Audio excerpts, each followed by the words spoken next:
Hey guys, just a quick video on the new Glock 41. Of course, this gun has no magazine in it, and the chamber's clear. I also have here for comparison my little Glock 32 Gen 4 and 357 SIG, and it's also clear. I've been carrying the little 357 SIG, and you know, love these little Glocks. They work real well. I got rid of the finger grooves and put a real light texture on it, and undercut that trigger guard a little bit. And you know, I replaced the sights on it because the Glock sights don't work well for me, and put a Storm Lake barrel in it. Overall, this gun is awesome. It runs just super. But you know, I wanted to get a 45 or a 10 millimeter, and I've had both the 45 and the 10 in the standard, you know, what was the older versions, and they're just a little bit too thick for me to carry. And when this new 41 came out, you know, I was really excited about it because it has the same thin slide as what you get with a 9 or a 40, the exact same thickness. You know, the frame is just a little bit wider, but not much, but it's got that thin slide, and I'll tell you, it makes all the difference in the world of being able to carry this gun comfortably. I've had this gun for a few weeks now, and of course I undercut the trigger and got rid of those finger grooves and put a real light texture on it. And I'll tell you, this gun is very, very easy to conceal with the right clothing. Normally I carry with a crossbreed or you know, hybrid style inside the waistband holster, and this gun is actually very easy to hide. You know, the slide length really does not make that much difference. I mean, when you stack you know, these two guns up, obviously you know, you've got a slide difference of about 1.25 inches. But it doesn't matter because you're hiding that inside the waistband. And really your grip frame, when you put the two frames together, the difference that you've got is really about 1/2 inch in the rear.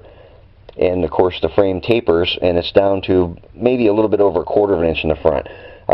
So, you know, really what you're trying to conceal, for me anyway, is the grip frame more than anything. And I was actually surprised that this frame on this pistol is very easy to conceal.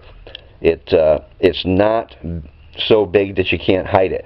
You do have to select your clothing and be a little bit particular with what you wear, but you know, really, if you use some good choices with your clothing and you wear the inside the waistband style holsters, these guns really are a nice option for a defense weapon. I will go ahead and put a TLR HL or maybe a Surefire on this. I'm not real sure which weapon light I'm going to put on it. I want to kind of put a couple different ones on, fit them on, and see how I like them. I really don't care for the lights that, you know, hang over the end too far. This shouldn't be a problem with this gun because it's so long, but you know, overall, man, this thing is an awesome gun, and I'll do a video on it once I go ahead and get the weapon light on it and take it to the range and get some trigger time on it. But you know, overall, first impressions of these guns, it's a phenomenal gun. I got a great deal on this one because I purchased it from a local dealer, and it was a used gun that somebody purchased and then realized that they wanted the one with the new MOS slide so they could put an RMR on it. So the gun had actually never even been fired. But you know, so far I love this gun. It's really super nice. That thin slide, man, what a huge difference that slide makes versus the old bulky 21 and 20 slides that are just, they're super hard to hide and they print, for me anyway. Maybe they don't for other guys, but I love this gun. Can't say enough about it.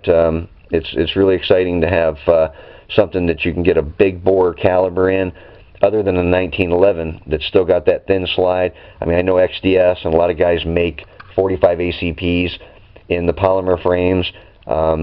But honestly, I don't care for the XDS. I don't like the safety program with the beaver tail and all that garbage on them. I think they're just kind of overdone.